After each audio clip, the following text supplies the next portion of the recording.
25 years ago, I walked into a classroom of 15-year-olds and I gave them my pitch.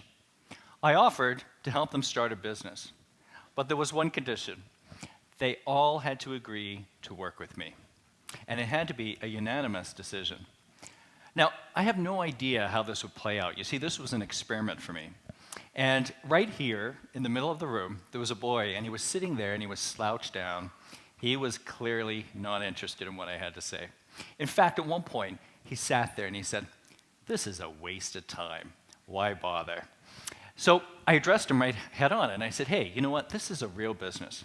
You guys get to be totally in charge. You're the decision makers, you get to set your own goals, and at the end, you get to keep the profits." Well, with that, he sat up, and I knew he was on board. And a week later, when I came back, he was actually standing in front of the group, and he had the entire class brainstorming. They were coming up with different marketing ideas, and he was leading the whole thing. At the end, he had the highest profit. Now, what was so interesting was when I sat down later to do a debriefing with the principal and the teacher, and they shared with me that this was a boy that typically did not participate in school. In fact, he rarely passed in homework assignments. He frequently skipped classes, and yet they were fascinated by his level of engagement. And they wanted to know what it was about this project that captured his imagination. Entrepreneurial skills, when we think about what people need today, they need a strong set of entrepreneurial skills. And what I mean by that is creativity, critical thinking, problem solving, and communications. But they're not enough. Skills are no longer enough. We have to help people develop, young people develop an entrepreneurial mindset. Now, when we think about the future, it's really important that kids today, that they're flexible and they're adaptable. They need to be able to see change before it happens. They need to be able to identify opportunities and have the confidence to move towards them. Really what it's all about is actually being able to be constantly focused on growing and developing and improving. You see, and I want to point out right from the very beginning that I'm not suggesting in any way that everybody needs to be an entrepreneur. What I am saying is that young people today, regardless of whether they work for themselves and start a business or if they work for an employer, what they need is a strong set, an entrepreneurial mindset that's going to enable them to be successful. An entrepreneurial mindset is actually critical to success in our rapidly changing world. So that brings us to an important question. And the question is, can an entrepreneurial mindset be nurtured? Absolutely.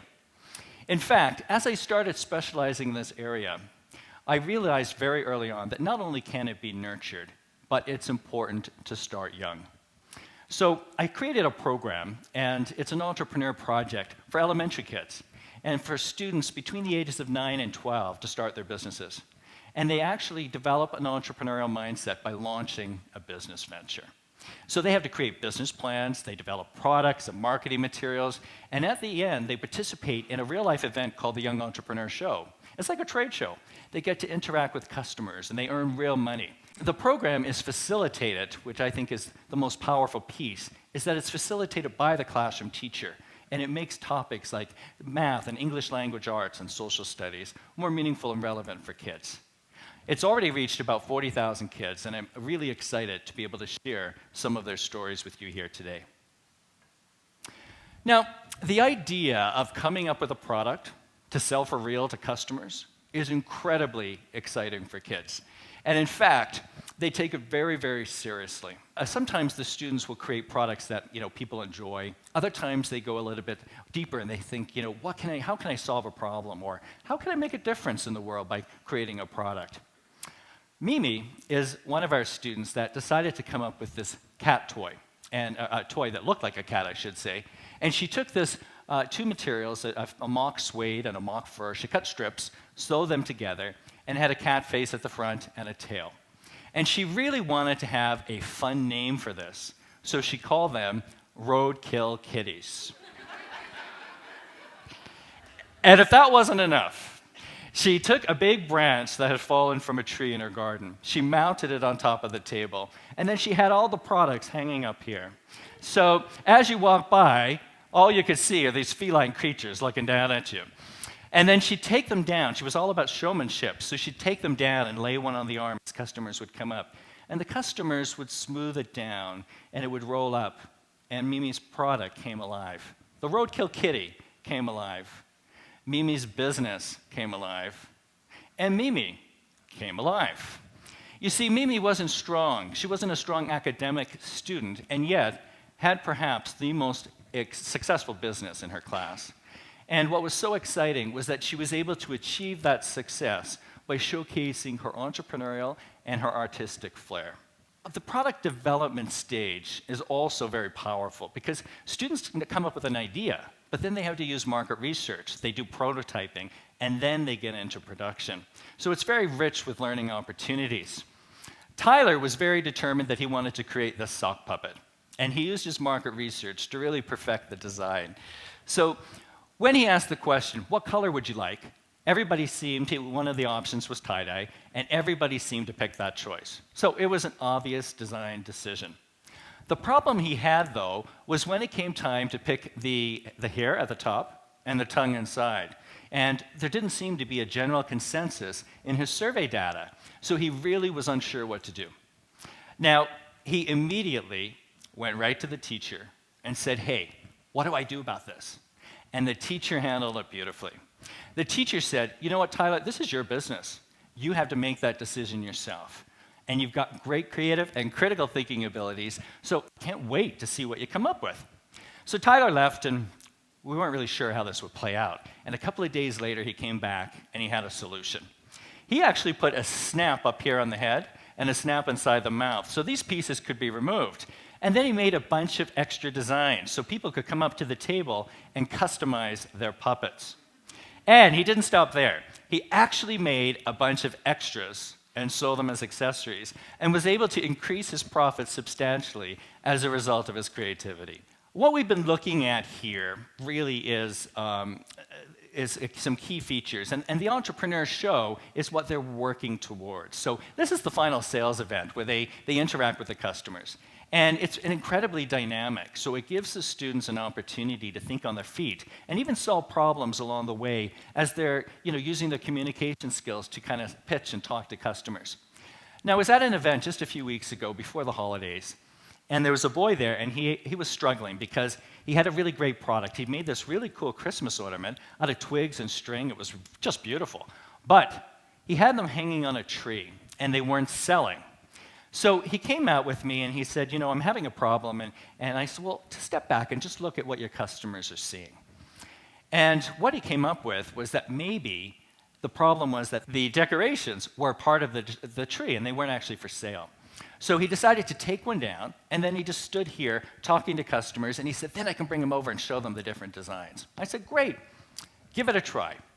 So I walked around the gym, and as I was coming around the corner, and Luke says, Bill, I've already sold 3, and it's only been 10 minutes since I saw you. Now, I am not exaggerating. It was that level of intensity.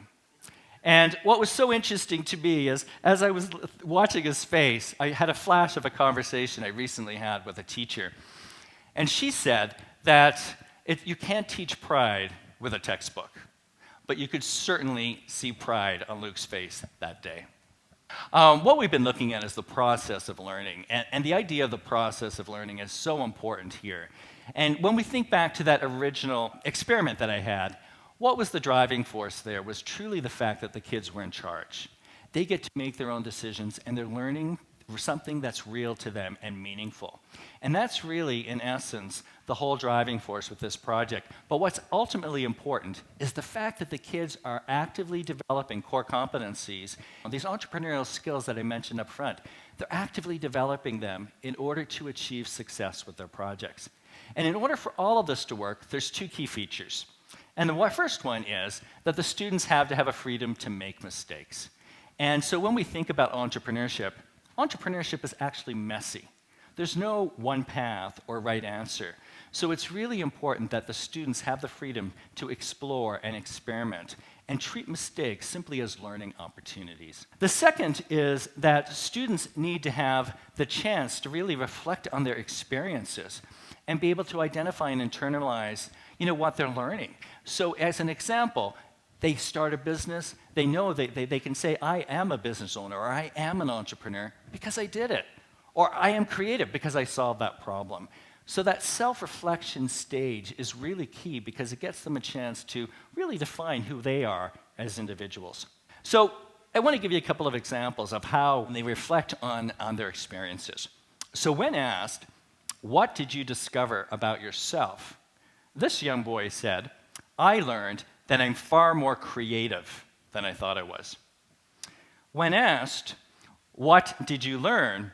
This young lady said, I learned that if you take risk, you will succeed. And taking risk means thinking outside the box. So, words of wisdom from a 10-year-old. Now, the next one is purely for fun. And it's a question we always ask, and we get some serious answers. And in this case, what tip would you have for other young entrepreneurs that are just getting started? And this young boy said, wear deodorant. The actual statement was, wear deodorant, the young entrepreneurs get nervous, the room gets warm, and you don't want to be stinky. So we've looked at the value of the process of learning, and now I'd like to look into some broader benefits of this entrepreneurial experience. And the first is that it shifts culture. And this really became clear to me one year when I was working, one of the teachers reached the 10-year mark.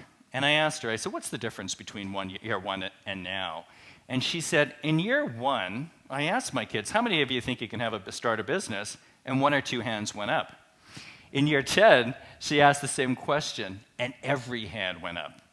Now, when she asked them why, they all agreed, but one of the students captured it best. And she said, I went to my first entrepreneur show in kindergarten, and I've been thinking about my products ever since. So the entrepreneurial experience, it not only helps them discover that entrepreneurship is a possible career option, it also helps them realize that there's more potential for them as young people. They can do things that maybe they didn't realize they could before. The second benefit is that it is really about unleashing potential. And one year, I was working with a student. In this particular case, this student, I walked in, it was about 2 years ago, and his name was Keegan. And Keegan had what we call him the soap guy, actually, because he had this really cool soap product. And he was standing with poise and confidence, interacting with customers and so on. And when I asked him why it was fun, he said, it's fun because I get to be me. And I looked over at his mom, and she was crying. And I realized, wow, there's more to this. So when, a few months later, he was actually giving a presentation in front of a group of educators. And as he was standing there, he said, school isn't easy for everyone. And he went on to explain that he had learning disabilities and often struggled with school. So with this project, he said he could think outside the box, and he discovered that he was far more creative and he had more talent than he realized before. And he was able to discover things, and it gave him high hopes. High hopes. Think about how many kids out there feel anxiety about the future. This project really helps them, or this type of project really helps them discover new potential. The entrepreneurial mindset also helps kids spark leadership. And really, one of the students, I got a call one day on a Friday afternoon, and this was about a boy that had social performance anxiety and mild autism. And he had a real challenge with speaking in front of groups. And in fact, he had to always give presentations one-on-one. But yet, at his entrepreneur show, he was standing there calling people over. And he ended up selling out his product and did tremendously well.